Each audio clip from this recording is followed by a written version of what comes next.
ठाकुर ऊच भगवाना।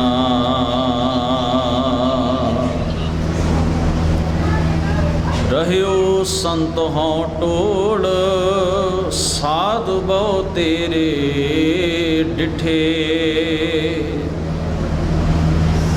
सन्यासी तपस्या मुखों ए पंडित मिठे।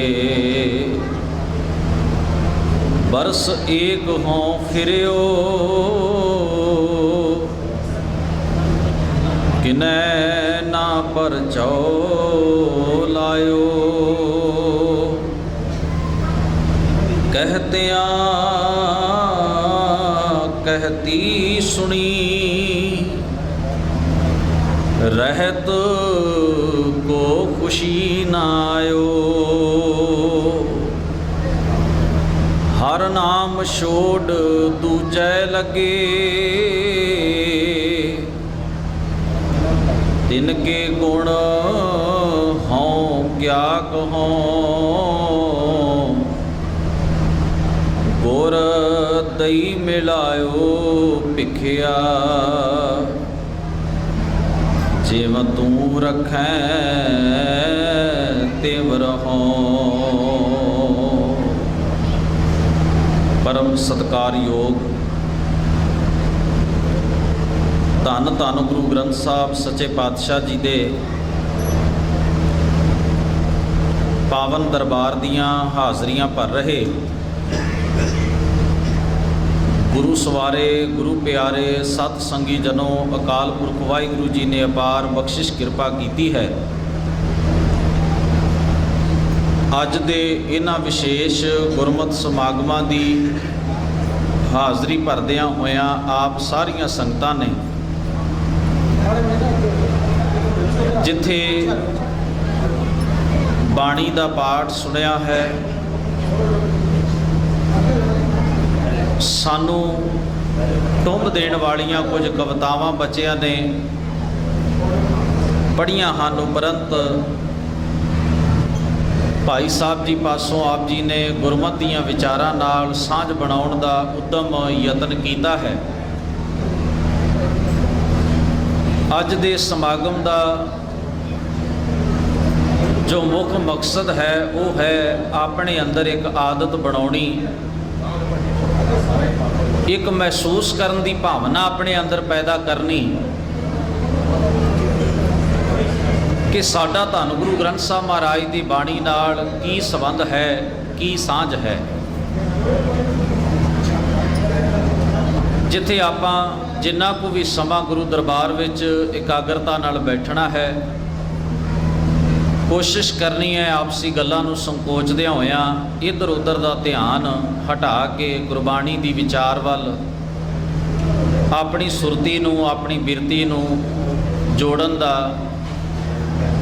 यतन करना है। आओ सब तो पहला गुरु गोबिंद सिंह साहब महाराज की बख्शिश की हुई फतेह बुलंद आवाज़ विच सांझी करो जी। आखो जी वाहिगुरु जी का खालसा वाहिगुरु जी की फतेह। पंजवें पातशाह धन धन गुरु अर्जन साहब अमृतसर की धरती ते विराजमान सन। जगत जलंदे दे भले वास्ते जिहड़ा मिशन सतगुरु गुरु नानक साहब ने आरंभ किया, शहीदां दे सिरताज पंजवें पातशाह गुरु अर्जन साहब जी ने उस मिशन नूं पूरियां करन वास्ते अपने शरीर का ठीकरा तक भन्न दिता। कमाल की बात है, साडा समाज असी गुरु अर्जन साहब महाराज के शहीदी की विरासत के वारस उस महान शहादत के दिहाड़े नूं भी मिठा पानी पीण ते पियाउण तक ही सीमित कर रहे हैं। असी अजे तक अपने मन नूं ये गल नहीं समझा सके कि मना कदे विचार ते करके वेख, मिठ बोलड़े सहज ते शांति दे पुंज हर एक दा भला लोचन वाले धन गुरु अर्जन साहब ਜਿਨ੍ਹਾਂ ਨੂੰ ਕਿੰਨੇ ਅਸਹਿ ਤੇ ਅਕਹਿ ਕਸ਼ਟ ਦੁੱਖ ਤਕਲੀਫਾਂ ਆਪਣੇ ਸਰੀਰ ਉੱਪਰ ਝੱਲਣੀਆਂ ਪਈਆਂ, ਤੇ ਸੱਚ ਦੀ ਗਵਾਹੀ ਭਰਦਿਆਂ ਹੋਇਆਂ ਗੁਰਦੇਵ ਜੀ ਆਪਣੇ ਸਰੀਰ ਉੱਤੇ ਇਹਨਾਂ ਤਮਾਮ ਦੁੱਖਾਂ ਨੂੰ ਜਰ ਕੇ ਸਬਰ ਨਾਲ ਜ਼ਬਰ ਦਾ ਮੁਕਾਬਲਾ ਕਰਦਿਆਂ ਹੋਇਆਂ ਜਾਮ ਸ਼ਹਾਦਤ ਪੀ ਗਏ। ਇਹ ਸਾਰਾ ਕੁਝ ਕਿਸ ਵਾਸਤੇ ਸੀ? ਸਿੱਖ ਨੇ ਆਪਣੀ ਸੁਰਤ ਵਿੱਚੋਂ ਇਹਨਾਂ ਗੱਲਾਂ ਨੂੰ ਭੁਲਾ ਛੱਡਿਆ। ਸਾਡੇ ਕੋਲ ਰਹਿ ਗਈ ਛਬੀਲ, ਮਿੱਠਾ ਪਾਣੀ ਪੀਤੀ ਜਾਓ, ਪਿਆਈ ਚੱਲੋ, ਲੰਗਰ ਲਾ ਦਿੱਤੇ ਸੜਕਾਂ ਉੱਤੇ, ਪਤਾ ਨਹੀਂ ਕਿਸ ਖੁਸ਼ੀ ਵਿੱਚ। ਸ਼ਾਇਦ ਸਿੱਖ ਨੂੰ ਇਸ ਗੱਲ ਦਾ ਅਹਿਸਾਸ ਨਹੀਂ ਰਿਹਾ ਕਿ ਉਸ ਦੇ ਬੜੇ ਪਿਆਰੇ ਪੈਗੰਬਰ ਨੂੰ ਅੱਜ ਦੇ ਦਿਨ ਬੜੇ ਕਸ਼ਟ ਦੇ ਕੇ, ਤਸੀਹੇ ਦੇ ਕੇ ਸ਼ਹੀਦ ਕੀਤਾ ਗਿਆ ਸੀ। ਸਿੱਖ ਸਮਝਦੇ ਕਿਹੜਾ ਮੇਰਾ ਆਪਣਾ ਨੁਕਸਾਨ ਹੋਇਆ। ਸਿੱਖ ਸਮਝਦੇ ਗੁਰੂ ਅਰਜਨ ਸਾਹਿਬ ਤਾਂ ਬੜੇ ਮਹਾਨ ਸਨ, ਉਹਨਾਂ ਨੂੰ ਕਿਹੜਾ ਕੋਈ ਦੁੱਖ ਕੋਈ ਤਕਲੀਫ ਆਈ ਹੋਣੀ ਹੈ। ਦੂਸਰੇ ਦੇ ਦੁੱਖ ਨੂੰ ਅਸੀਂ ਦੁੱਖ ਸਮਝਣਾ ਭੁੱਲ ਗਏ ਹਾਂ। ਇਹ ਸਾਡੀ ਕਮੀ ਹੈ।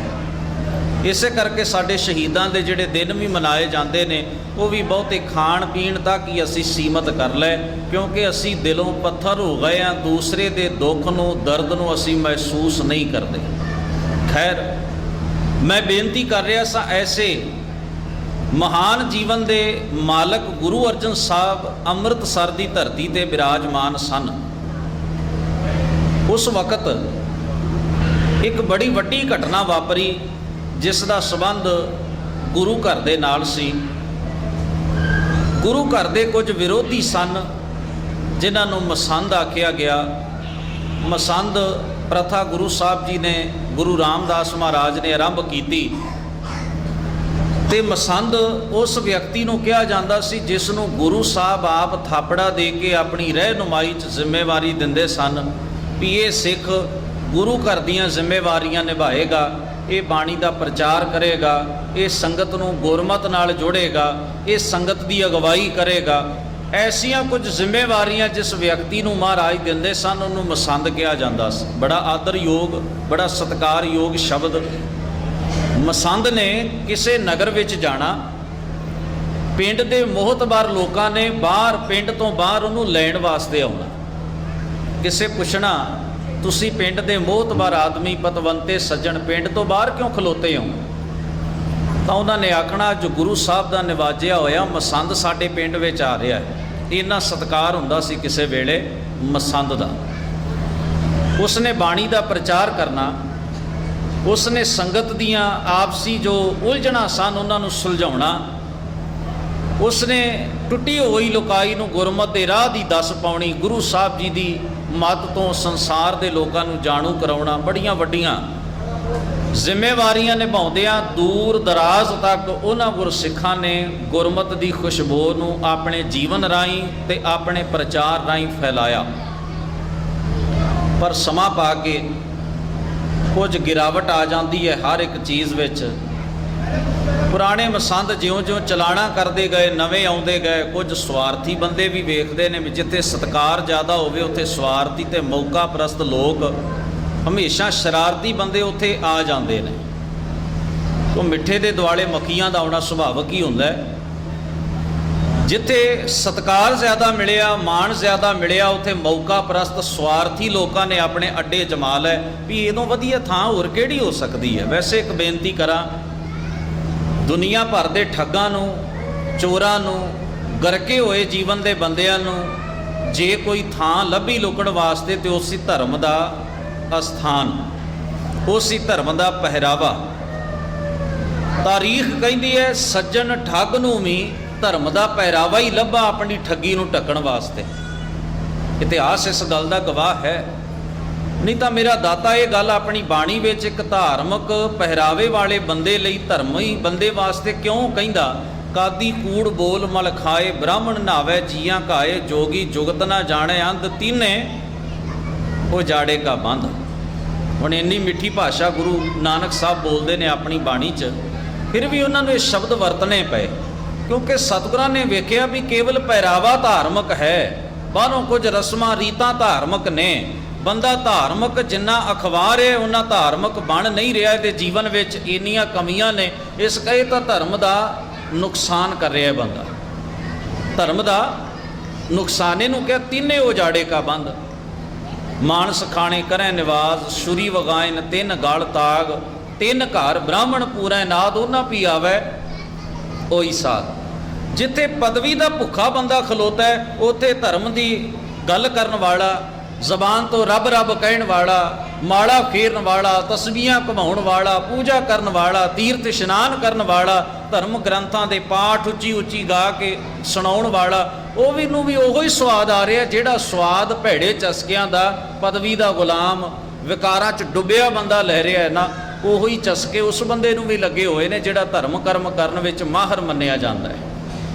ਇਹ ਆਸਾ ਕੀ ਵਾਰ ਦੀ ਪਾਵਨ ਬਾਣੀ ਸਾਨੂੰ ਬੜੀਆਂ ਡੂੰਘੀਆਂ ਬਾਤਾਂ ਇਸ ਸਾਰੇ ਕਾਸੇ ਦੀਆਂ ਸਮਝਾ ਰਹੀ ਹੈ। ਕਾਸ਼ ਅਸੀਂ ਕਿਤੇ ਬਾਣੀ ਨੂੰ ਆਪ ਪੜ੍ਹਨਾ ਤੇ ਵਿਚਾਰਨਾ ਸ਼ੁਰੂ ਕਰ ਦਈਏ। ਮੈਂ ਜੋ ਬੇਨਤੀ ਕਰ ਰਿਹਾ ਉਹ ਇਹ ਵੀ ਕੁਝ ਐਸੇ ਲੋਕ ਵੀ ਸਨ ਜਿਹੜੇ ਵਿਕਾਊ ਕਿਸਮ ਦੇ, ਸਵਾਰਥੀ, ਮੌਕਾ ਪ੍ਰਸਤ, ਦੌਲਤ ਦੇ, ਵਿਕਾਰਾਂ ਦੇ ਭੁੱਖੇ ਸਨ। ਉਹਨਾਂ ਨੇ ਵੀ ਮਸੰਦ ਪ੍ਰਥਾ 'ਚ ਘੁਸਪੈਠ ਕਰ ਦਿੱਤੀ। ਇੱਕ ਬੇਨਤੀ ਕਰਾਂ, ਕਈ ਸੱਜਣ ਇਸ ਗੱਲ 'ਤੇ ਇਤਰਾਜ਼ ਕਰ ਦਿੰਦੇ ਨੇ ਵੀ ਤੁਸੀਂ ਜੀ ਸੰਤ ਸ਼ਬਦ ਜਿਹੜਾ ਹੈ ਵੀ ਜਿੱਥੇ ਵੀ ਧਾਰਮਿਕ ਸਟੇਜਾਂ 'ਤੇ ਵੇਖੀਏ ਨਾ ਫਲਾਨਾ ਮਹਾਂਪੁਰਖ ਫਲਾਨਾ ਮਾਂ, ਇਵੇਂ ਲੱਗਦਾ ਵੀ ਦੁਨੀਆ 'ਚ ਚੋਰ ਕੋਈ ਰਹਿ ਹੀ ਨਹੀਂ ਗਿਆ, ਸਭ ਸੰਤ ਹੋ ਗਏ। ਦੁਨੀਆ 'ਚ ਕੋਈ ਵੀ ਗਿਰਾਵਟ ਵਾਲਾ ਬੰਦਾ ਨਹੀਂ ਰਿਹਾ। ਤੇ ਕਈ ਵਾਰ ਤਾਂ ਸੋਚੀਦਾ ਜਿੱਥੇ ਇੰਨੇ ਸੰਤ ਨੇ ਉੱਥੇ ਪ੍ਰਚਾਰ ਦੀ ਲੋੜ ਹੀ ਕੀ ਹੈ? ਪ੍ਰਚਾਰ ਦੀ ਲੋੜ ਕੀ? ਹਰ ਪਿੰਡ ਵਿੱਚ ਕੋਈ ਨਾ ਕੋਈ ਸੰਤ ਬੈਠਾ ਹੈ, ਹਰ ਘਰ ਦੇ ਵਿੱਚ ਕਿਸੇ ਨਾ ਕਿਸੇ ਸੰਤ ਦੀ ਪੂਜਾ ਹੈ, ਤੇ ਹਰ ਘਰ 'ਚ ਕਿਤੇ ਨਾ ਕਿਤੇ ਕੋਈ ਨਾ ਕੋਈ ਸ਼ਰਧਾਲੂ ਕਿਸੇ ਸਾਧ ਦਾ ਬੈਠਾ ਹੋਇਆ ਹੈ। ਜਦੋਂ ਅਸੀਂ ਕਹਿੰਦੇ ਹਾਂ ਨਾ ਕਰੋ ਦੁਰਵਰਤੋਂ ਇਸ ਸ਼ਬਦ ਦੀ, ਅਸਾਂ ਸਤਿਆਨਾਸ਼ ਕਰਕੇ ਰੱਖ ਦਿੱਤਾ ਇਸ ਪਵਿੱਤਰ ਸ਼ਬਦ ਦਾ। ਲੋਕ ਸਾਡੇ ਨਾਲ ਕਈ ਵਾਰ ਝਗੜਾ ਵੀ ਕਰਦੇ ਨੇ, ਗੁੱਸਾ ਵੀ ਕਰਦੇ ਨੇ, ਇਤਰਾਜ਼ ਵੀ ਕਰਦੇ ਨੇ। ਭਲਾ ਤੁਸੀਂ ਇਹੋ ਜਿਹੀ ਗੱਲ ਨਿੰਦਾ ਚੁਗਲੀ ਵਾਲੀ ਕਿਉਂ ਕਰਦੇ ਹੋ? ਕੋਈ ਚੁਗਲੀ ਨਹੀਂ, ਕੋਈ ਨਿੰਦਾ ਨਹੀਂ, ਮੈਂ ਇੱਕ ਪੱਖ ਸਮਝਾ ਰਿਹਾ। ਜਿਸ ਮਸੰਦ ਦਾ ਸਤਿਕਾਰ ਇੰਨਾ ਜ਼ਿਆਦਾ ਹੋ ਰਿਹਾ ਹੈ ਕਿ ਪਿੰਡ ਤੋਂ ਬਾਰ-ਬਾਰ ਖਲੋ ਕੇ ਪਿੰਡ ਦੇ ਪਤਵੰਤੇ ਉਹਨੂੰ ਲੈਣ ਵਾਸਤੇ ਆਏ ਨੇ, ਸਮਾਂ ਪਾ ਕੇ। ਅੱਜ ਕਿਸੇ ਬੰਦੇ ਨੂੰ ਇੱਥੋਂ ਤੱਕ ਜਿਹੜਾ ਇਤਿਹਾਸ ਦਾ ਜਾਣੂ ਹੈ, ਬਾਣੀ ਨੂੰ ਪੜ੍ਹਨ ਵਾਲਾ ਹੈ, ਜਿਹਨੂੰ ਪਤਾ ਹੈ ਵੀ ਮਸੰਦ ਪ੍ਰਥਾ, ਮਸੰਦ ਸ਼ਬਦ ਬੜਾ ਸਤਿਕਾਰ ਦਾ ਪਾਤਰ ਹੁੰਦਾ ਸੀ, ਤੁਸੀਂ ਅੱਜ ਕਿਸੇ ਨੂੰ ਮਸੰਦ ਕਹਿ ਕੇ ਵੇਖੋ। ਅੱਜ ਕਿਸੇ ਨੂੰ ਕਹੋ ਤੁਸੀਂ ਮਸੰਦ, ਕੋਈ ਬੰਦਾ ਖਵਾਉਣਾ ਨਹੀਂ ਚਾਹੇਗਾ। ਕਾਰਨ ਸ਼ਬਦ ਗਿਰਾਵਟ ਵੱਲ ਆ ਗਿਆ। ਜਿਨ੍ਹਾਂ ਦੇ ਨਾਮ ਨਾਲ ਮਸੰਦ ਸ਼ਬਦ ਲੱਗਿਆ ਸੀ ਉਹਨਾਂ ਦਾ ਜੀਵਨ ਇੰਨਾ ਗਿਰ ਗਿਆ। ਗੁਰੂ ਸਾਹਿਬ ਮਹਾਰਾਜ ਨੂੰ ਆਪ ਇਹ ਪ੍ਰਥਾ ਬੰਦ ਕਰਨੀ ਪਈ। ਅੱਜ ਤੁਸੀਂ ਕਿਸੇ ਗੁਰੂ ਘਰ ਦੇ ਸੇਵਾਦਾਰ ਨੂੰ ਵੀ ਮਸੰਦ ਆ ਕੇ ਵੇਖੋ, ਉਹ ਸਾਡੇ ਵੱਲ ਡੇਲੇ ਕੱਢਦਾ ਹੈ, ਇਹੋ ਜਿਹਾ ਸ਼ਬਦ ਮੇਰੇ ਨਾਲ ਵਰਤਨ ਦੀ ਤੇਰੀ ਜੁਰਤ ਕਿਵੇਂ ਹੋਈ? ਤੇ ਜੇ ਸਾਡਾ ਇਹੋ ਹਾਲ ਰਿਹਾ ਨਾ, ਆਉਣ ਵਾਲੇ 100 ਸਾਲ ਬਾਅਦ ਅਸੀਂ ਕਿਸੇ ਨੂੰ ਸੰਤ ਕਵਾਂਗੇ ਤੇ ਅਗਲਾ ਪਰਚਾ ਦਰਜ ਕਰਾਏਗਾ, ਇਹਨੇ ਮੈਨੂੰ ਸੰਤ ਆਖਿਆ। ਗਿਰਾਵਟ ਵੱਲ ਜਾ ਰਹੀ ਹੈ ਨਾ ਗੱਲ, ਥੋਕ ਵਿੱਚ ਵਿਕਣ ਲੱਗ ਪਈ ਹਰ ਗੱਲ। ਅਸੀਂ ਗੁਰੂ ਗ੍ਰੰਥ ਸਾਹਿਬ ਮਹਾਰਾਜ ਦੇ ਪਵਿੱਤਰ ਸ਼ਬਦਾਂ ਦੀ ਸੇਲ ਲਾ ਛੱਡੀ ਹੈ ਔਰ ਮੁਫਤੋਂ ਮੁਫਤ ਅਸੀਂ ਵੰਡਦੇ ਗਏ। ਜਿਹਦਾ ਵੀ ਅਸੀਂ ਪਹਿਰਾਵਾ ਮਨ ਭਾਉਂਦਾ ਵੇਖਿਆ ਉਹਨੂੰ ਸ਼ਬਦ ਦੇ ਦਿੱਤਾ। ਪਰ ਅਸੀਂ ਕਦੇ ਨਹੀਂ ਸੋਚਿਆ ਵੀ ਜੋ ਗੁਰੂ ਗ੍ਰੰਥ ਸਾਹਿਬ ਮਹਾਰਾਜ ਦੀ, ਮੈਂ ਹੋਰ ਬੇਨਤੀ ਕਰਾਂ, ਜਿਹੜਾ ਸ਼ੇਖ ਸ਼ਬਦ ਹੈ, ਪੀਰ ਸ਼ਬਦ ਹੈ, ਬੜੇ ਸਤਿਕਾਰ ਦੇ ਸ਼ਬਦ ਸਨ, ਬੜੇ ਆਦਰ ਦੇ ਸ਼ਬਦ ਸਨ। ਪਰ ਗੁਰੂ ਗ੍ਰੰਥ ਸਾਹਿਬ ਮਹਾਰਾਜ ਨੂੰ ਇਹ ਸਮਝਾਉਣਾ ਪਿਆ ਨਾ, ਸ਼ੇਖਾ ਅੰਦਰੋਂ ਜ਼ੋਰ ਛੱਡ ਤੂੰ ਭਉ ਕਰ ਝੱਲ ਗਵਾਏ। ਇਹ ਗੱਲ ਕਹਿਣੀ ਪਈ ਮਹਾਰਾਜ ਨੂੰ, ਨਹੀਂ ਤਾਂ ਸ਼ੇਖ ਨੂੰ ਸਮਝਾਉਣ ਦੀ ਕੀ ਲੋੜ ਸੀ? ਉਹ ਤਾਂ ਪਦਵੀ ਧਰਮ ਦੀ ਦੁਨੀਆ ਵਿੱਚ ਬੜੀ ਉੱਚੀ ਇਸਲਾਮ ਵਿੱਚ ਮੰਨੀ ਜਾਂਦੀ ਹੈ। ਨਹੀਂ ਤਾਂ ਦਰਵੇਸ਼ ਨੂੰ ਸਮਝਾਉਣ ਦੀ ਕੀ ਲੋੜ ਸੀ? ਮਹਾਰਾਜ ਨੂੰ ਇਹ ਗਵਾਹੀ ਭਰਨੀ ਪਈ, ਦਰਵੇਸ਼ੀ ਕੋ ਜਾਣ ਸੀ ਵਿਰਲਾ ਕੋ ਦਰਵੇਸ਼, ਜੇ ਘਰ ਘਰ ਹੰਡੈ ਮੰਗਦਾ ਧਿਗ ਜੀਵਨ ਧਿਗ ਵੇਸ। ਗੁਰੂ ਸਾਹਿਬ ਨੂੰ ਕਹਿਣਾ ਪਿਆ ਵੀ ਫਟਕਾਰ ਯੋਗ ਹੈ ਤੇਰਾ ਪਹਿਰਾਵਾ, ਫਟਕਾਰ ਯੋਗ ਹੈ ਤੇਰੀ ਜ਼ਿੰਦਗੀ, ਅਖਵਾਉਂਦਾ ਦਰਵੇਸ਼ ਹੈ, ਮੰਗਦਾ ਭੀਖ ਹੈ। ਗੁਰੂ ਸਾਹਿਬ ਨੂੰ ਇਹ ਬਚਨ ਕਹਿਣੇ ਪਏ ਆਪਣੀ ਮੁਬਾਰਕ ਬਾਣੀ ਦੇ ਅੰਦਰ। ਪਰ ਸਤਿਗੁਰੂ ਦੇ ਪਿਆਰ ਵਾਲਿਓ, ਜੇ ਅਸੀਂ ਧੰਨ ਗੁਰੂ ਗ੍ਰੰਥ ਸਾਹਿਬ ਮਹਾਰਾਜ ਦੀ ਬਾਣੀ ਦਾ ਸੱਚਾ ਆਦਰ ਕਰਦੇ ਹਾਂ ਨਾ, ਤੇ ਸਾਨੂੰ ਗੁਰੂ ਗ੍ਰੰਥ ਸਾਹਿਬ ਮਹਾਰਾਜ ਦੀ ਬਾਣੀ ਦੇ ਪਵਿੱਤਰ ਸ਼ਬਦਾਂ ਦੀ ਥੋਕ ਵਿੱਚ ਸੇਲ ਲਾਉਣ ਦੀ ਲੋੜ ਨਹੀਂ। ਇਹਨਾਂ ਸ਼ਬਦਾਂ ਨੂੰ ਕੋਈ ਉਸਤਤ ਦਾ ਜਰੀਆ ਬਣਾਉਣ ਦੀ ਲੋੜ ਨਹੀਂ, ਬਲਕਿ ਕਮਾਉਣ ਦੀ ਲੋੜ ਹੈ ਆਪਣੇ ਜੀਵਨ ਅੰਦਰ, ਹੰਡਾਉਣ ਦੀ ਲੋੜ ਹੈ ਆਪਣੇ ਜੀਵਨ ਦੇ ਅੰਦਰ। ये कोई 2-4 बंदियां वास्ते गुरु ग्रंथ साहब महाराज ने बाणी नहीं उच्चारण की, हर एक प्राणी मात्र वास्ते की है। कोई किन्नी भी कमाई कर जाए, कोई किन्ना भी गुरबाणी नूं अपने जीवन च हंडाए, कोई किन्ना भी सतगुरु के उपदेश नूं मन्ने ते जीवे, ये हर एक वास्ते दरवाजे गुरमत के खुले ने। पर बाणी इस गल की इजाजत नहीं देती भी कोई बाणी के नां दे उत्ते ठगी की दुकान खोल लवे। खुल लईआं सी सतगुरु सच्चे पातशाह जी ने जो बाणी के अंदर सानू सेध दी, वो सेध सानू किवें प्राप्त होवेगी जे असी भला बाणी नहीं पढ़ांगे, बाणी नहीं सुनांगे, बाणी की विचार वाले पासे असी जे ध्यान नहीं देवांगे, असी गुरबाणी वाला जीवन किवें अपना सकांगे। अज घाट साडे विच यही है। गुरुद्वारा अज साडे वास्ते पूजा की थां बन गया जिथे असी केवल मत्था टेकण आउंदे हां और असी ये भी भुल जाने असी मत्था किहनूं टेक रहे हां। सानू नहीं याद भी असी धन गुरु ग्रंथ साहब महाराज तुहाडे मुबारक चरणां विच असी सिर झुकाया है, सीस झुकाया है। मत्था टेकना भी असी एक केवल रसम पूर्ति बना लई। जे सिख नूं अज मत्था टेकण दा भाव समझ आ जाए, जे सिख वफादारी नाल गुरु ग्रंथ साहब महाराज नाल जुड़िया होवे कि वो होर किसी थां उत्ते जाके अपना सिर झुकाएगा? कदे नहीं झुकाएगा। इसदा मतलब है सिदक दी घाट है जीवन अंदर, भरोसे दी घाट है जिंदगी दे अंदर। गुरु ग्रंथ साहब महाराज के प्रति वफादारी वाली भावना ढिली पै गई है जीवन दे विचों। सानू चेता ही नहीं रहा कि मत्था टेकण दा भाव की है, अर्थ की है, किवें असी गुरु ग्रंथ साहब महाराज नूं निवड़े। हजूर ने बाणी दे विच आखिया, दाता जी कहण लगे तुद नो निवण मनण तेरा नाओ। तैनूं निवड़ा की है? तेरी आग्या नूं स्वीकार कर लेना। सिख जदों गुरु के चरणों च झुकदा है तो एक प्रण है, जे चेता रह जाए ना सानू तो एक प्रण है, महाराज मैं तेरी हर आग्या नूं मनण लई पाबंद हाँ, मैं कोशिश करांगा मैं तेरे हर हुक्म नूं मन लवां। मैं इस गल लई अपने आप नूं तैयार करदा, मैं कोशिश करांगा तेरी कृपा नाल भी मैं तेरी हर रज़ा नूं, मैं तेरे हर उपदेश नूं खिड़े मत्थे प्रवान कर सकां, इहनूं जीवन विच हंडाउण दी कोशिश कर सकां। ये एक प्रण है, ये गुरु साहब जी के सामने एक वादा है जो असी सिर झुका के गुरु ग्रंथ साहब महाराज की बाणी नाल करते हैं। पर सानू याद नहीं रही ये गल, सानू चेता भुल गया इस गल का। इस करके सिख गुरु ग्रंथ साहब महाराज का खवाउण वाला सिख अज मत्था टेकण नूं एक रस्म बना बैठे है। वो 5-6 वार गुरु ग्रंथ साहब नूं मत्था टेकदा है, किते मड़ी मिल जाए, कबर मिल जाए, किसी सप का ना लिख के किसी ने मड़ी मट्टी बनाई हुई गुगे पीर दी, उत्थे भी मत्थे टेकी जा रहे हैं। कोई धर्म के पहरावे वाला बंदा मिल जाए, उत्थे भी मत्थे टेकी जा रहे हैं। मत्था टेकण नूं सिख ने एक कर्मकांड बना के रख दिता, जदों कि इहदा भाव कितना वड्डा है गुरबाणी दे अंदर। सतगुरु धन गुरु अर्जन साहब सच्चे पातशाह महाराज जिन्हां बाबत मैं जिक्र कर रहा सा, कुछ गिरावट वाले लोग सन जिन्हां नूं गुरु अर्जन साहब का सत्कार हुंदा वेख के, गुरमत की रोशनी फैलती वेख के। हुण वेखो ना, सूरज चढ़दा है आसमान विच, सारे पासे चानण हो जाता है, हर बंदा अपने काम कार लई तैयार हो जाता है भी दिन चढ़ गया, हर पासे चहल पहल हो गई, हनेरा दूर हो गया।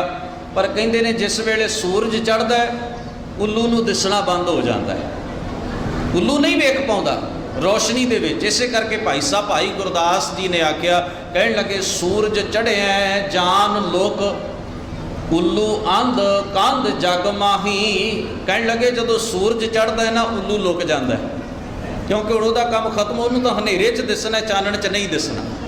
कुछ ऐसी बिरती दे लोग भी हुंदे ने जिन्हां नूं गुरबाणी दी लो, सच दा प्रकाश हुंदा, सुखावा नहीं लगता, चंगा नहीं लगता। वो यतन करते हैं किसी तरह हनेरा बनिया रवे, वो कोशिश करते रहे किसी तरह हनेर गर्दी पई रवे, लुट सुट संसार चुंदी रवे, वहमां भरमां च समाज फसिया रवे, लोग कमज़ोर तो कमज़ोर होंदे जाण और असीं उन्हां दा फायदा लै सकीए। ये तां दर्दवंद केवल सतगुरु है जिहड़ा सानू इस नरक चों बाहर कड्ढण दी इच्छा रखदा है, जिहड़ा गुरु नहीं चाहुंदा भी बंदा रब दा बनाया होया बंदा किसी नरक दा भागीदार बन जाए, अपनी जिंदगी नूं विकारां च खराब कर देवे, आपसी वैर विरोध विच अपनी जिंदगी तबाह कर जाए। गुरु साहब तां चाहुंदे ने बंदा इस संसार विच चंगा जीवन जीवे, यही मकसद है गुरु साहब जी का। पर कईयां नूं नहीं पाउंदा, अपना अपना हर एक का सुभाव है। वो जिन्हां नूं गुरु अर्जन साहब महाराज का प्रचार चंगा नहीं सी लगता, गुरु नानक साहब जी के घर दीयां सिक्ख्यावां ते जिहड़े लोग ਪਰਦਾ ਪਾਉਣਾ ਚਾਹੁੰਦੇ ਸਨ।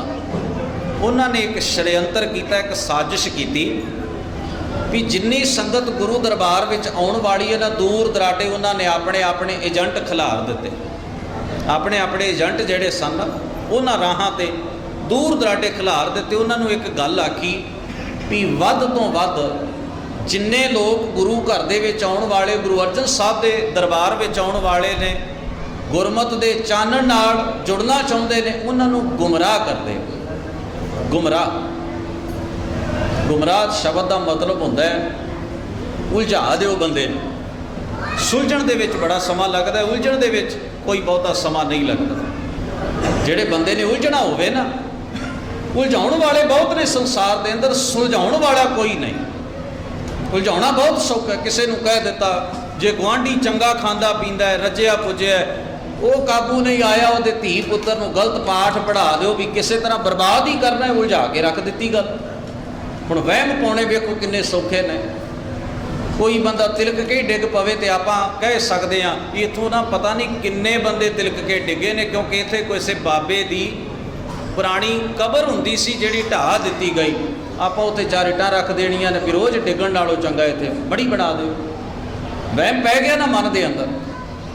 ਡਰ ਬਿਠਾਉਣਾ ਬਹੁਤ ਸੌਖਾ ਹੈ, ਵਹਿਮ ਪਾਉਣ ਵਾਲੇ ਬਹੁਤ ਨੇ। ਵਹਿਮ ਪਾਉਣਾ ਬਹੁਤ ਸੌਖਾ, ਪਰ ਇਹਨੂੰ ਕੱਢਣ ਉੱਤੇ ਸਦੀਆਂ ਲੱਗ ਜਾਂਦੀਆਂ, ਜ਼ਿੰਦਗੀਆਂ ਲੱਗ ਜਾਂਦੀਆਂ ਨੇ ਇਸ ਨਰਕ ਚੋਂ ਬੰਦੇ ਨੂੰ ਬਾਹਰ ਕੱਢਣ ਵਾਸਤੇ। ਕਿੰਨੇ ਮਹਾਨ ਲੋਕਾਂ ਨੇ ਕੋਸ਼ਿਸ਼ਾਂ ਕੀਤੀਆਂ, ਕੁਰਬਾਨੀਆਂ ਦਿੱਤੀਆਂ, ਸਾਰਾ ਜੀਵਨ ਇਸ ਗੱਲ ਉੱਤੇ ਲਾਇਆ ਵੀ ਬੰਦਾ ਕਿਸੇ ਤਰ੍ਹਾਂ ਵਿਕਾਰ ਚੋਂ ਨਿਕਲ ਆਵੇ, ਡਰ ਤੋਂ ਬਾਹਰ ਆ ਜਾਏ, ਵਹਿਮਾਂ ਚੋਂ ਨਿਕਲ ਆਏ, ਭਰਮਾਂ ਤੇ ਮਨਮਤਾਂ ਤੋਂ ਮੁਕਤ ਹੋ ਜਾਏ। ਪਰ ਵੇਖੋ ਮਨਮਤਾਂ ਫੈਲਾਉਣ ਵਾਲੇ ਕਿੰਨੇ ਨੇ, ਮਨਮਤ ਚੋਂ ਕੱਢਣ ਵਾਲਾ ਕੌਣ ਹੈ? ਬਹੁਤ ਵਿਰਲੇ। ਇਹੀ ਕਾਰਨ ਹੈ ਸੌਖਾ ਕੰਮ ਹਰ ਕੋਈ ਕਰ ਰਿਹਾ, ਕਿਉਂਕਿ ਸੌਖਾ ਹੈ। ਵਹਿਮ ਭਰਮ ਫੈਲਾਉਣੇ ਬਹੁਤ ਸੌਖੇ ਨੇ, ਅੰਧ ਵਿਸ਼ਵਾਸ ਫੈਲਾਉਣਾ ਬਹੁਤ ਸੌਖਾ ਹੈ, ਪਰ ਇਹਨੂੰ ਦੂਰ ਕਰਨਾ ਬੜਾ ਕਠਿਨ ਹੈ। ਗਰੀਬ ਨਵਾਜ਼ ਧੰਨ ਗੁਰੂ ਅਰਜਨ ਸਾਹਿਬ ਮਹਾਰਾਜ ਕੋਲ ਜਿੰਨੀ ਸੰਗਤ ਆਵੇ ਉਹਨਾਂ ਨੂੰ ਰਸਤੇ ਦੇ ਵਿੱਚ ਲੁੱਟ ਲਿਆ ਜਾਵੇ, ਉਲਝਾ ਦਿੱਤਾ ਗਿਆ। ਕਿਸੇ ਨੂੰ ਆਖਿਆ ਨਹੀਂ ਗੁਰੂ ਸਾਹਿਬ ਨੇ ਮਾਇਆ ਲਿਆਉਣੀ ਮਨਾ ਕਰ ਦਿੱਤੀ, ਕਿਸੇ ਨੂੰ ਆਖਿਆ ਤੁਸੀਂ ਅਸਲ ਗੁਰੂ ਪ੍ਰਿਥੀ ਚੰਦ ਹੈ, ਗੁਰੂ ਅਰਜਨ ਸਾਹਿਬ ਨਹੀਂ। ਤਰ੍ਹਾਂ ਦੀਆਂ ਬਾਤਾਂ, ਤਰ੍ਹਾਂ ਦੀ। ਹੁਣ ਗੁਰੂ ਸਾਹਿਬ ਜੀ ਦੇ ਕੋਲ ਨਾ ਦਸਵੰਧ ਦੀ ਮਾਇਆ ਪਹੁੰਚਣੀ ਘੱਟ ਹੋ ਗਈ।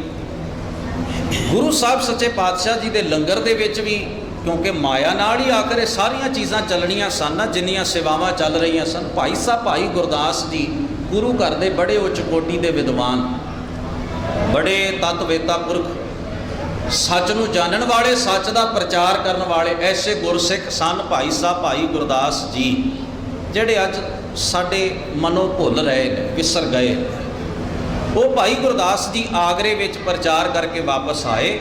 ਅੰਮ੍ਰਿਤਸਰ ਦੀ ਧਰਤੀ ਤੇ ਉਹਨਾਂ ਨੂੰ ਸੇਵਾਦਾਰ ਲੈ ਗਿਆ ਜੀ, ਆਓ ਤੁਹਾਨੂੰ ਪ੍ਰਸ਼ਾਦਾ ਛਕਾ ਦਈਏ, ਤੁਸੀਂ ਸਫ਼ਰ 'ਚੋਂ ਆਏ। ਭਾਈ ਸਾਹਿਬ ਲੰਗਰ 'ਚ ਜਾ ਕੇ ਬੈਠੇ, ਅੱਧਾ ਪ੍ਰਸ਼ਾਦਾ ਕੋਦਰੇ ਦਾ ਸੁੱਕਾ ਹੋਇਆ ਉਹਨਾਂ ਦੀ ਤਲੀ ਤੇ ਰੱਖਿਆ ਗਿਆ। ਭਾਈ ਸਾਹਿਬ ਨੇ ਬੜੇ ਸਬਰ ਨਾਲ ਛਕਿਆ, ਪਰ ਸੇਵਾਦਾਰ ਨੂੰ ਇੱਕ ਸਵਾਲ ਕਰ ਦਿੱਤਾ। ਕਹਿਣ ਲੱਗੇ ਬਈ ਗੁਰੂ ਕੇ ਸਿੱਖਾ ਇੱਕ ਗੱਲ ਦੱਸ, ਜਿਸ ਗੁਰੂ ਕੇ ਲੰਗਰ ਦੇ ਵਿੱਚੋਂ ਹਰ ਮਾਈ ਭਾਈ ਲੋੜਵੰਦ ਦੀ ਤ੍ਰਿਪਤੀ ਹੁੰਦੀ ਹੈ, ਜਿਸ ਗੁਰੂ ਕੇ ਲੰਗਰ 'ਚੋਂ ਹਰ ਇੱਕ ਮਾਈ ਭਾਈ ਦੀ ਲੋੜਵੰਦ ਦੀ ਤ੍ਰਿਪਤੀ ਹੁੰਦੀ ਹੈ, ਕੀ ਗੱਲ ਹੈ?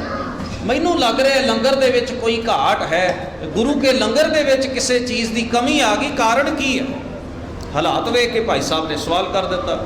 ਸੇਵਾਦਾਰ ਨੇ ਦੱਸਿਆ, ਕਹਿਣ ਲੱਗਿਆ ਭਾਈ ਸਾਹਿਬ ਕੀ ਦਸੀਏ, ਇੱਥੇ ਬੜਾ ਵੱਡਾ ਮਾਇਆ ਜਾਲ ਬੁਣਿਆ ਜਾ ਚੁੱਕਾ ਹੈ। ਆਲੇ ਦੁਆਲੇ ਭਰਮਾਂ ਵਾਲੇ, ਵਹਿਮ ਫੈਲਾਉਣ ਵਾਲੇ ਪਖੰਡੀਆਂ ਨੇ ਆਪਣਾ ਮਾਇਆ ਜਾਲ ਪਸਾਰਿਆ। ਉਹ ਲੋਕਾਂ ਨੂੰ ਬੁਰੀ ਤਰ੍ਹਾਂ ਠੱਗ ਰਹੇ ਨੇ, ਸੰਗਤ ਦੀ ਦਸਵੰਧ ਦੀ ਮਾਇਆ ਹੜੱਪੀ ਜਾ ਰਹੇ ਨੇ। ਕੁਝ ਮਸੰਦ ਰਲ ਗਏ ਨੇ, ਕੁਝ ਬਾਬਾ ਪ੍ਰਿਥੀ ਚੰਦ ਵਰਗੇ ਆਪਣਿਆਂ ਨੇ ਕਾਰਾ ਕੀਤਾ। ਸਰਕਾਰ ਦੀ ਸਹਾਇਤਾ ਨਾਲ ਵੇਖੋ 4 ਚੁਫੇਰੇ ਕਿੰਨਾ ਦੰਭ ਖਿਲਰਿਆ ਹੋਇਆ। ਗੁਰੂ ਦਰਬਾਰ ਵਿੱਚ ਪਹੁੰਚਣ ਤੋਂ ਪਹਿਲਾਂ ਹੀ ਸੰਗਤਾਂ ਨੂੰ ਹਰ ਤਰ੍ਹਾਂ ਦੇ ਨਾਲ ਲੁੱਟਿਆ ਤੇ ਖਸੁੱਟਿਆ ਜਾਂਦਾ ਹੈ। ਉਹਨੇ ਸਾਰੀ ਹਾਲਤ ਤੋਂ ਗੁਰੂ ਅਰਜਨ ਸਾਹਿਬ ਮਹਾਰਾਜ ਨੂੰ ਜਾਣੂ ਕਰਵਾਇਆ। ਗਰੀਬ ਨਵਾਜ਼ ਗੁਰੂ ਅਰਜਨ ਸਾਹਿਬ ਦੇ ਕੋਲ ਮੁਖੀ ਸਿੱਖ ਆਏ। ਬਾਬਾ ਬੁੱਢਾ ਜੀ ਸਨ, ਭਾਈ ਗੁਰਦਾਸ ਜੀ ਸਨ, ਭਾਈ ਲੰਗਾ ਜੀ ਸਨ, ਭਾਈ ਮੰਝ ਜੀ ਸਨ। ਤੁਹਾਡੇ ਇਲਾਕੇ ਦੇ ਕਿੱਡੇ ਮਹਾਨ ਗੁਰਸਿੱਖ, ਪਿੰਡ ਕੰਗ ਮਾਈ ਦੇ ਐਸੇ ਗੁਰਸਿੱਖਾਂ ਨੇ ਰਲ ਕੇ ਮਹਾਰਾਜ ਨੂੰ ਬੇਨਤੀ ਕੀਤੀ, ਸੱਚੇ ਪਾਤਸ਼ਾਹ ਸਾਨੂੰ ਹੁਕਮ ਕਰੋ, ਅਸੀਂ ਕੀ ਕਰੀਏ? ਅਸੀਂ ਇਹਨਾਂ ਨਾਲ ਸਿੱਝੀਏ ਜਾ ਕੇ। ਜਿਹੜੇ ਲੋਕ ਇਹੋ ਜਿਹੇ ਕਾਰਜ ਕਰ ਰਹੇ ਨੇ, ਸਾਜ਼ਿਸ਼ਾਂ ਰਚ ਰਹੇ ਨੇ, ਇਸ ਤਰ੍ਹਾਂ ਲੁੱਟ ਕਰ ਰਹੇ ਨੇ। ਗੁਰੂ ਅਰਜਨ ਸਾਹਿਬ ਮਹਾਰਾਜ ਨੇ ਬੜੀ ਕੀਮਤੀ ਬਾਤ ਕਹੀ, ਕਹਿਣ ਲੱਗੇ ਗੁਰੂ ਕੇ ਪਿਆਰ ਵਾਲਿਓ, ਇਹਨਾਂ ਨਾਲ ਲੜਾਈ ਕਰਕੇ ਝਗੜਾ ਲੈ ਕੇ ਤੁਹਾਨੂੰ ਕੀ ਮਿਲੇਗਾ? ਜੇ ਸਿੱਖ ਸੁਚੇਤ ਹੋ ਜਾਏ, ਮਨੁੱਖ ਸੁਚੇਤ ਹੋ ਜਾਏ, ਉਹਨੂੰ ਦੁਨੀਆ ਦੀ ਕੋਈ ਤਾਕਤ ਭਰਮਾ ਨਹੀਂ ਸਕਦੀ। ਸਾਡੇ ਵੱਡੇ ਸਤਿਗੁਰਾਂ ਨੇ ਬਚਨ ਬਾਣੀ ਦੇ ਵਿੱਚ ਆਖਿਆ, ਕਹਿਣ ਲੱਗੇ ਨਾ ਉਹ ਮਰੈ ਨਾ।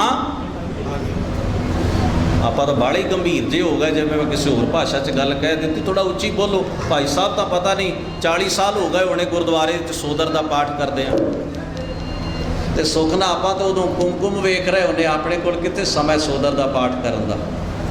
ਕਈਆਂ ਦੇ ਘਰ 'ਚ ਤਾਂ ਗੁੜਕੇ ਵੀ ਨਹੀਂ, ਜਿਨ੍ਹਾਂ ਦੇ ਹੈਗੇ ਨੇ ਉਹ ਧੂਪ ਦੇ ਕੇ ਬਾਬੇ ਨੂੰ ਖੁਸ਼ ਰੱਖਦੇ ਨੇ ਵੀ ਬਾਬਾ ਤੂੰ ਧੂਪ ਦੀ ਸੁਗੰਧੀ ਲੈ, ਤੂੰ ਸਾਥੋਂ ਕੀ ਲੈਣਾ। ਅਸੀਂ ਵੀ ਖੁਸ਼, ਤੂੰ ਵੀ ਖੁਸ਼। ਥੋੜਾ ਖਿਆਲ ਕਰੀਏ। ਐਵੇਂ ਚਿਮਟੇ ਖੜਕਾ ਕੇ ਕੰਨ ਪਾੜ ਛੱਡੇ, ਕੰਨਾਂ ਨੂੰ ਟੂਟੀਆਂ ਲੱਗ ਗਈਆਂ, ਲਾਭ ਕੀ ਨਿਕਲਿਆ? ਢੋਲਕੀਆਂ ਪਾੜ ਛੱਡੀਆਂ, ਸੋਦਰ ਦੇ ਪਾਠ ਦੀ ਕੋਈ ਪੰਕਤੀ ਵੀ ਉਚਾਰੀਏ ਤੇ ਬੜਾ ਔਖਾ ਜਿਹਾ ਕੰਮ ਲੱਗਦਾ ਹੈ। ਥੋੜਾ ਸੁਚੇਤ ਹੋਵੋ। ਬਾਣੀ ਪੜਾਂਗੇ ਸਮਝ ਆਏਗੀ ਵੀ ਕਿੱਥੋਂ ਪੜ੍ਹੀ ਜਾ ਰਹੀ ਹੈ ਇਹ ਗੱਲ। ਲੋਕ ਕਵਿਤਾਵਾਂ ਗਾ ਕੇ ਸਾਨੂੰ ਅੱਜ ਤੱਕ ਇਹ ਕਹਿੰਦੇ ਰਹੇ ਕੀਰਤਨ ਹੋਇਆ, ਕੀਰਤਨ ਹੋਇਆ, ਕੀਰਤਨ ਹੋਇਆ। ਆਪਾਂ ਵੀ ਖੁਸ਼ ਵੀ ਵਾਹ ਕੀਰਤਨ ਹੀ ਹੋਇਆ ਹੋਣਾ ਹੈ, ਆਪਾਂ ਨੂੰ ਕਿਹੜਾ ਪਤਾ ਹੈ। ਥੋੜਾ ਜਿਹਾ ਹੋਸ਼ ਰੱਖੀਏ ਆਪਣੇ ਧਰਮ ਦੇ ਪ੍ਰਤੀ, ਆਪਣੇ ਕਲਚਰ ਦੇ ਪ੍ਰਤੀ ਵੀ ਸਾਡਾ ਧਰਮ, ਸਾਡੀ ਸੱਭਿਅਤਾ, ਸਾਡਾ ਧਰਮ ਗ੍ਰੰਥ ਗੁਰੂ ਗ੍ਰੰਥ ਸਾਹਿਬ ਮਹਾਰਾਜ ਕੀ ਕਹਿ ਰਹੇ। ਫੜੋ ਖਾਂ ਪੰਕਤੀ, ਨਾ ਉਹ ਮਰੈ ਨਾ ਠਾਗੇ ਜਾਹੇ। ਨਾ ਉਹਨਾਂ ਨੂੰ ਆਤਮਕ ਤੌਰ ਤੇ, ਨਾ ਉਹਨਾਂ ਦੀ ਜ਼ਮੀਰ ਮਾਰੀ ਜਾ ਸਕਦੀ ਹੈ, ਤੇ ਨਾ ਉਹਨਾਂ ਨੂੰ ਠੱਗਿਆ ਜਾ ਸਕਦਾ ਹੈ। ਕੋਈ ਵਕਾਰ, ਕੋਈ ਬਾਹਰੋਂ ਪਖੰਡੀ, ਕੋਈ ਠੱਗ ਉਹਨਾਂ ਨੂੰ ਭਰਮਾ ਨਹੀਂ ਸਕਦਾ। ਉਹ ਭਰਮ ਵਿੱਚ ਨਹੀਂ ਪੈ ਸਕਦੇ। ਜਿਨ ਕੈ ਰਾਮ ਵਸੈ ਮਨ ਮਾਹੈ। ਜਿਨ੍ਹਾਂ ਦੇ ਹਿਰਦੇ ਵਿੱਚ ਰੱਬ ਦੇ ਗੁਣ ਵਸ ਗਏ ਹਨ, ਜਿਨ੍ਹਾਂ ਦੇ ਹਿਰਦੇ 'ਚ ਵਾਹਿਗੁਰੂ ਦੀ ਭੈ ਭਾਵਨੀ, ਰੱਬ ਦਾ ਅਦਬ ਵਸ ਗਿਆ ਹੈ, ਉਹ ਠੱਗੇ ਨਹੀਂ ਜਾ ਸਕਦੇ, ਭਰਮਾਏ ਨਹੀਂ ਜਾ ਸਕਦੇ, ਲੁੱਟੇ ਨਹੀਂ ਜਾ ਸਕਦੇ, ਕਿਉਂਕਿ ਉਹਨਾਂ ਨੂੰ ਸੱਚ ਦੀ ਸੋਝੀ ਹੈ। ਝੂਠ ਵਾਲੇ ਪਾਸੇ ਉਹਨਾਂ ਪੈਰ ਹੀ ਨਹੀਂ ਪਾਉਣਾ। ਉਹਨੀ ਮੰਦਾ ਪੈਰ ਨਾ ਰੱਖਿਓ, ਕਰ ਸੁਕ੍ਰਿਤ ਧਰਮ ਕਮਾਇਆ। ਉਹਨਾਂ ਗੁਰੂ ਕੇ ਸਿੱਖਾਂ ਨੇ ਆਲੇ ਦੁਆਲੇ ਪ੍ਰਚਾਰ ਆਰੰਭ ਕਰ ਦਿੱਤਾ। ਥਾਂ ਥਾਂ ਤੇ ਆਪ ਬਾਬਾ ਬੁੱਢਾ ਜੀ ਵਰਗੀ ਸ਼ਖਸੀਅਤ, ਭਾਈ ਗੁਰਦਾਸ ਵਰਗੇ ਤਤਵੇਤਾ ਪੁਰਖ ਰਾਹਾਂ ਤੇ ਖਲੋ ਕੇ ਸੱਚੇ ਗੁਰੂ ਦੇ ਗਿਆਨ ਦੀ, ਗੁਰਮਤਿ ਦੀ ਸੱਦ ਦਿੰਦੇ ਰਹੇ। ਭਰਮ ਟੁੱਟ ਗਏ, ਲੋਕਾਂ ਨੂੰ ਪਤਾ ਲੱਗ ਗਿਆ। ਹੁਣ ਇਹ ਸਾਖੀ ਮੈਂ ਇਸ ਕਰਕੇ ਸੁਣਾਈ ਹੈ, ਇਸ ਕਰਕੇ ਨਹੀਂ ਸੁਣਾਈ ਵੀ ਤੁਸੀਂ ਸੌਂ ਜਾਓ, ਇਸ ਕਰਕੇ ਸੁਣਾਈ ਹੈ ਵੀ ਗੁਰੂ ਗ੍ਰੰਥ ਸਾਹਿਬ ਮਹਾਰਾਜ ਦੇ ਆਲੇ ਦੁਆਲੇ ਅੱਜ ਵੀ ਇਹੋ ਜਿਹਾ ਹੀ ਜਾਲ ਹੈ। ਜਿਹੋ ਜਿਹਾ ਗੁਰੂ ਅਰਜਨ ਸਾਹਿਬ ਮਹਾਰਾਜ ਦੇ ਦੁਆਲੇ ਬੁਣ ਛੱਡਿਆ ਨਾ, ਇਹੋ ਜਿਹਾ ਹੀ ਜਾਲ ਅੱਜ ਗੁਰੂ ਗ੍ਰੰਥ ਸਾਹਿਬ ਦੇ ਦੁਆਲੇ ਵੀ ਬੁਣਿਆ ਜਾ ਚੁੱਕਿਆ ਹੈ। ਗੁਰਦੁਆਰੇ ਆਉਣ ਤੋਂ ਪਹਿਲਾਂ 3500 ਕਬਰ ਨੂੰ ਮੱਥਾ ਟੇਕ ਆਇਆ ਸੀ। ਕੋਈ ਚੋਲੇ ਵਾਲਾ ਮਿਲ ਗਿਆ, ਉਹਨੂੰ ਵੀ ਮੱਥਾ ਟੇਕਿਆ, ਗਾਤਰੇ ਵਾਲਾ ਮਿਲ ਗਿਆ, ਉਹਨੂੰ ਵੀ ਟੇਕਿਆ। ਇਹ ਸਾਡੀ ਹਾਲਤ ਵੇਖੋ। ਗੁਰਦੁਆਰੇ ਦੇ ਵਿੱਚ ਹੀ ਤੁਸੀਂ ਕਿਤੇ ਫੋਟੋ ਲੱਗੀ ਹੈ, ਸਿੱਖ ਉਹਨੂੰ ਵੀ ਮੱਥਾ ਟੇਕ ਰਿਹਾ ਹੈ। ਕਿਸੇ ਰੁੱਖ ਦੇ ਨਾਲ ਪਾਣੀ ਦਾ ਘੜਾ ਭਰ ਕੇ ਰੱਖੋ, ਉਹਨੂੰ ਮੱਥਾ ਟੇਕ ਰਿਹਾ ਹੈ। ਕਿਤੇ ਜੋਤ ਜਗ ਰਹੀ, ਉਹਨੂੰ ਵੀ ਮੱਥਾ ਟੇਕੀ ਜਾ ਰਹੇ ਹਾਂ। ਗੁਰੂ ਗ੍ਰੰਥ ਸਾਹਿਬ ਮਹਾਰਾਜ ਦੇ ਆਲੇ ਦੁਆਲੇ ਅੱਜ ਅਸੀਂ ਕਿੱਡਾ ਵੱਡਾ ਜਾਲ ਬੁਣ ਲਿਆ ਵੀ ਸਿੱਖ ਇਹ ਗੱਲ ਭੁੱਲ ਜਾਏ ਵੀ ਗੁਰੂ ਗ੍ਰੰਥ ਸਾਹਿਬ ਦੀ ਮਹੱਤਤਾ ਕੀ ਹੈ। ਸਿੱਖ ਇਸ ਗੱਲ ਨੂੰ ਭੁੱਲ ਜਾਏ। ਲੋਕ ਕਹਿੰਦੇ ਭਾਈ ਸਾਹਿਬ ਤੁਸੀਂ ਬੜੀ ਗੱਲ ਕਰਦੇ ਹੋ, ਫਲਾਨੀ ਜਗ੍ਹਾ ਦੇ ਉੱਤੇ ਮੜੀ ਤੇ ਮੱਥਾ ਨਾ ਟੇਕੋ, ਕਬਰ ਤੇ ਮੱਥਾ ਨਾ ਟੇਕੋ। ਤੁਹਾਡੇ ਗੁਰਦੁਆਰਿਆਂ 'ਚ ਕਿੰਨੇ ਕੁ ਅਸੂਲਾਂ ਦੀ ਪਾਲਣਾ ਹੁੰਦੀ ਹੈ। ਇੱਥੇ ਦੀਵਾ ਜਗਾਉਣ ਤੋਂ ਸਾਨੂੰ ਰੋਕ ਦਿਓ। ਤੁਹਾਡੇ ਗੁਰਦੁਆਰਿਆਂ 'ਚ ਆਉਣ ਵਾਲੇ ਗੁਰੂ ਗ੍ਰੰਥ ਸਾਹਿਬ ਦੇ ਜਿਹੜੇ ਸਿੱਖ ਖਵਾਉਂਦੇ ਨੇ, ਉਹ ਜੋਤਾਂ ਨੂੰ ਮੱਥੇ ਟੇਕੀ ਜਾਂਦੇ, ਪਹਿਲਾਂ ਉਹਨਾਂ ਨੂੰ ਸਮਝਾਓ ਜਾ ਕੇ। ਸੋਚੋ ਜ਼ਰਾ। ਉਹ ਕਹਿੰਦੇ ਗੁਰੂ ਗ੍ਰੰਥ ਸਾਹਿਬ ਮਹਾਰਾਜ ਦੇ ਕੋਲ ਪਈ ਜੋਤ ਨੂੰ ਤੁਹਾਡੇ ਗੁਰੂ ਗ੍ਰੰਥ ਸਾਹਿਬ ਦੇ ਸਿੱਖ ਖਵਾਉਣ ਵਾਲੇ, ਗੁਰਦੁਆਰੇ 'ਚ ਬਹਿਣ ਵਾਲੇ ਮੱਥੇ ਟੇਕ ਰਹੇ। ਜਾਓ ਪਹਿਲਾਂ ਉਹਨਾਂ ਨੂੰ ਸਮਝਾਓ, ਸਾਡੇ ਨਾਲ ਗੱਲ ਬਾਅਦ ਵਿੱਚ ਕਰਿਓ। ਜਾਓ ਪਹਿਲਾਂ ਆਪਣੇ ਗੁਰਦੁਆਰਿਆਂ ਦੇ ਵਿੱਚੋਂ ਤਸਵੀਰਾਂ ਦੀ ਪੂਜਾ ਨੂੰ ਹਟਾਓ, ਫਿਰ ਸਾਡੇ ਨਾਲ ਗੱਲ ਕਰਿਓ ਵੀ ਸਰੀਰਾਂ ਨੂੰ ਮੱਥੇ ਨਹੀਂ ਟੇਕੀ ਦੇ। ਜਾਓ ਪਹਿਲਾਂ ਆਪਣੇ ਸਿੱਖਾਂ ਨੂੰ ਸਮਝਾਓ ਜਿਹੜੇ ਚੋਲਿਆਂ ਵਾਲਿਆਂ ਨੂੰ ਵੇਖ ਕੇ, ਗਲ ਮਾੜਾ ਪਈ ਵੇਖ ਕੇ ਜੜੇ ਖਣੇ ਨੂੰ ਮੱਥਾ ਟੇਕੀ ਜਾ ਰਹੇ ਨੇ। ਪਹਿਲਾਂ ਆਪਣਿਆਂ ਨੂੰ ਸਮਝਾ ਲਓ, ਸਾਨੂੰ ਬਾਅਦ ਵਿੱਚ ਆਖਿਓ ਵੀ ਗੁਰੂ ਗ੍ਰੰਥ ਸਾਹਿਬ ਕੀ ਕਹਿੰਦੇ ਨੇ, ਪਹਿਲਾਂ ਤੁਸੀਂ ਤੇ ਸਿੱਖ ਲਓ। ਅੱਜ ਸਾਡੀ ਹਾਲਤ ਇਹ ਹੈ। ਸੁਚੇਤ ਹੋਣ ਦੀ ਅੱਜ ਵੀ ਜਾਲ ਉਹੋ ਜਿਹਾ ਹੀ ਹੈ। ਅੱਜ ਵੀ ਗੁਰੂ ਗ੍ਰੰਥ ਸਾਹਿਬ ਮਹਾਰਾਜ ਵੱਲ ਜਿਹੜਾ ਪੈਰ ਪਾਉਣ ਦੀ ਕੋਸ਼ਿਸ਼ ਕਰੇਗਾ, ਗੁਰੂ ਗ੍ਰੰਥ ਸਾਹਿਬ ਵੱਲ ਮੁੱਖ ਕਰੇਗਾ, ਗੁਰੂ ਦੇ ਰਾਹ ਵੱਲ ਤੁਰਨ ਦਾ ਯਤਨ ਕਰੇਗਾ, ਕੋਸ਼ਿਸ਼ ਕੀਤੀ ਜਾਂਦੀ ਹੈ ਵੀ ਇਹਨੂੰ ਵੀ ਲੁੱਟ ਹੀ ਲਿਆ ਜਾਏ। ਸਾਡੇ ਵਰਗੇ ਬੜੇ ਮਸੰਦ ਬੈਠੇ ਨੇ ਰਾਹ ਵਿੱਚ, बड़े एक डेरा असी देखिया, भाई सुखविंदर सिंह जी होर एक दो सज्जन साडे नाल सन। असी उचेचा चल के गए, जिथे गुरु ग्रंथ साहब का प्रकाश सी ना, उत्थे पता की मिल रहा सी? प्रशाद, फुलियां। ये काम रह गया, फुलियां पा दिओ, बंदा चले जाएगा मत्था टेक के। ते उस हाल विच जिथे धन गुरु ग्रंथ साहब महाराज का प्रकाश है ना, उस हाल विच बाबे ने फिल्मी एक्टरां वाल चार छुफेरे फोटोआं वक्रे वक्रे पोज बना के खिचा के सारे हाल च लगी, उत्ते उत्ते थले गुरु ग्रंथ साहब का अखंड पाठ चल रहा। एक सेवादार बैठा जिहड़ा फुलियां का प्रशाद वरताई जांदा ते उत्थे लिखिआ गुरुद्वारे के बाहर ना, दरबार हाल के बाहर लिखिआ, भूरा साहब के दर्शन इधर करो। बड़ा सोहना तीर बना के उधर, भूरा साहब के दर्शन इधर करो। हुण जदों उत्थे गए, उत्थे पता की सी? एक बाबे दियां जुत्तियां शीशे च पईयां, खूंडियां पईयां, चोले पए। ते हुण अगली गल, जिथे जिहड़ी टॉयलेट सीट है वह भी पई होई, वो भी पई बाबे दी, फोटोआं लगियां, एक पलंग पिया। तो उत्थे बड़े लोग बैठे हुए, घट्टो घट्ट 20-25 लोग उत्थे बैठे भूरा साहब के सामने बिटर बिटर वेखी जाते हैं। पता नहीं की है इत्थे, अनोखी चीज़, कभी जुत्ती नहीं वेखी, कभी चोला नहीं वेखिया, इवें वेख रहे भी कोई अनोखी चीज़ उत्तों उतरी है भी असी कदे वेखी नहीं, रज के वेख लीए, किधरे पछड़ी ना जाइए। 25-30 बंदे बैठे, माइयां बैठियां, बिटर बिटर झाक रहे हैं। वो भूरे वाले पासे नूं मूँह करके पहला दर्शन करके आए, फिर उत्थे बैठे। उत्थे पता प्रशाद काहदा मिल रहा? जलेबियां का, लड्डुआं का। ये प्रशाद किसी नूं केले दिते जा रहे, किसी नूं सेब दिते जा रहे। तो असी सोच रहे सां कि वाकई ये तो चोगा है, चोगा पा दिता गया। ये सिख नूं टुंबड़ वास्ते शायद यतन हो रहा है भी सिखा अज तेरी जबान का चस्का तेरे ते इन्ना भारू हो गया, गुरु ग्रंथ साहब महाराज सच्चे पातशाह नालों तोड़ के अज तैनूं असी इन्ना गिरावट विच लै आंदा है, तू साडियां जुत्तियां नूं भी मत्था टेकेगा, तेरी जुरत की है? तेरी की ताकत है तू गुरबाणी की गल कर जाए? तेरे पुरखियां ने जिहड़ा इतिहास सिरजिया, असी अपनी पैर की जुत्ती की नोक ते रखते, असी तेरे कोलों खूंडियां नूं मत्थे ना टिकाए, तो तू की आखेगा? ये मेरा कोई इतिहास है? ये अज सिख नूं जलील किया जा रहा है, सिक्खी नूं जलील किया जा रहा है। तो जाण वाले उत्ते साडे चौड़े चौड़े गातरे मेरे वर्गियां ने पाए ने उत्ते बैठे ने। खिमा करना, ऐसे झुड्डू सिखा कोलों गुरु ने लेना की है? जिन्हों ने गुरु का बाणा भी पा लिया, दावे भी नारे भी उच्ची उच्ची मार लै, होले महल्ले ते 35-35 बार दिन च लंगर भी खा लिया। गुरु गोबिंद सिंह साहब महाराज सच्चे पातशाह असीं तेरी नगरी में आए, कुछ सिर च रंग पवाया, कुछ दाढ़ी च पवाया, घर नूं आ गए, तो मत्थे ते फिर भी इन्हां थावां ते टेकने ने ना। असी अपने आप नूं भी जलील कर रहे हैं, अपने धर्म ते कल्चर नूं भी गंदला कर रहे हैं। सुचेत होइए, गुरु साहब जी का बोल याद रखिए, सिदक कर सिजदा। गुरु नूं नमस्कार कर ते ईमान नाल, भरोसे नाल, सिदक रख के, भावना रख के। अज लोड़ है थोड़ा सुचेत होने की, लोड़ है थोड़ा जिहा अंदरों जागण की कि साडा गुरु कौन है? धन श्री गुरु ग्रंथ साहब, धन श्री गुरु ग्रंथ साहब। तो जेड़ा गुरु है उसकी गल नूं मन्नीए। आले दुआले बड़े ने रौला पाउण वाले, गल्लां सुनाउण वाले, उलझना पाउण वाले बड़े ने। गुरु ग्रंथ साहब बोलदा नहीं, असीं तुहानूं दस्सांगे, बाणी हुण औखी हो गई, तुसीं साडीआं धारना की किताब लै जाओ, इहनूं पढ़िया करो घर जाके। इहो जे पखंडियां ने, दावेदारां ने बहुत कुछ साडे चुलझना पा दित्तियां ने। पर जे सिख ने बचना है, उहदे कोल इक्को उपाउ है, वो अपनी आप सांझ गुरु ग्रंथ साहब जी दे नाल बनाए। आप बाणी नूं पढ़े, बाणी नूं सुनने का यतन करे, बाहर किताबां दा, सीडियां दा, गुरबाणी दियां सटीकां अर्थां दा ते नाल इतिहास दियां किताबां दा स्टाल लग्या। जिन्हां वेखणियां होण वो भी वेख के जाओ, जिन्हां ने लैणियां ने मैं तां ये बेनती करांगा जरूर कोई ना कोई खरीद के खड़िओ।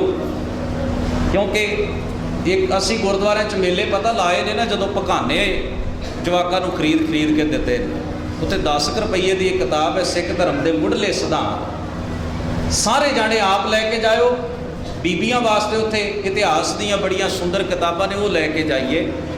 ਪਕੌੜੇ ਬਹੁਤ ਖਾਧੇ ਆਪਾਂ ਗੁਰਦੁਆਰਿਆਂ 'ਚ ਗੁਰਮਤਿ ਸਮਾਗਮਾਂ ਦੇ ਉੱਤੇ, ਜਲੇਬੀਆਂ ਖਾ ਖਾ ਬਾਅਦ ਹਜ਼ਮੀ ਕਰਵਾ ਲਈ, ਡਾਕਟਰਾਂ ਨੂੰ ਪੈਸੇ ਵੀ ਭਰ ਦਿੱਤੇ, ਪਰ ਅਸੀਂ ਉੱਥੇ ਦੇ ਉੱਥੇ ਹੀ ਖਲੋਤੇ ਰਹੇ। ਕਿੰਨੇ ਗੁਰਮਤਿ ਸਮਾਗਮ ਅਸੀਂ ਵੇਖੇ, ਕਿੰਨੀ ਵਾਰ ਅਸੀਂ ਗੁਰਬਾਣੀ ਦੇ ਪਾਠ ਪੜ੍ਹੇ, ਪਰ ਯਤਨ ਕਰੀਏ ਹੁਣ ਥੋੜ੍ਹਾ ਜਿਹਾ ਆਪਣੇ ਵਿਰਸੇ ਨੂੰ ਸਮਝਣ ਦੀ, ਬਾਣੀ ਦੇ ਅਰਥ, ਬਾਣੀ ਦੇ ਵਿਚਾਰ ਦੇ ਨਾਲ ਜੁੜਨ ਦੀ। ਸੋ ਕੋਸ਼ਿਸ਼ ਕਰਨੀ, ਕੁਝ ਨਾ ਕੁਝ ਜ਼ਰੂਰ ਆਪਣਾ ਦਸਵੰਧ ਕੱਢ ਕੇ ਉੱਥੋਂ ਕਿਤਾਬਾਂ ਸੀਡੀਆਂ ਲੈ ਕੇ ਜਾਣਾ, ਤਾਂ ਕਿ ਉਹ ਜਿੱਥੇ ਸਾਡੇ ਘਰ ਦਾ ਸ਼ਿੰਗਾਰ ਬਣ ਗਈਆਂ, ਉੱਥੇ ਸਾਡੇ ਜੀਵਨ ਦਾ ਸ਼ਿੰਗਾਰ ਵੀ ਜ਼ਰੂਰ ਬਣ ਗਿਆ। ਗੁਰੂ ਕਿਰਪਾ ਕਰੇ, ਹੋਈਆਂ ਭੁੱਲਾਂ ਚੁੱਕਾਂ ਦੀ ਖਿਮਾ ਗੁਰੂ ਗ੍ਰੰਥ ਸਾਹਿਬ ਜੀ ਬਖਸ਼ਣ। ਬੜੇ ਅਦਬ ਨਾਲ ਫਤਿਹ ਸਾਂਝੀ ਕਰੋ, ਆਖੋ ਵਾਹਿਗੁਰੂ ਜੀ ਕਾ ਖਾਲਸਾ, ਵਾਹਿਗੁਰੂ ਜੀ ਕੀ ਫਤਿਹ।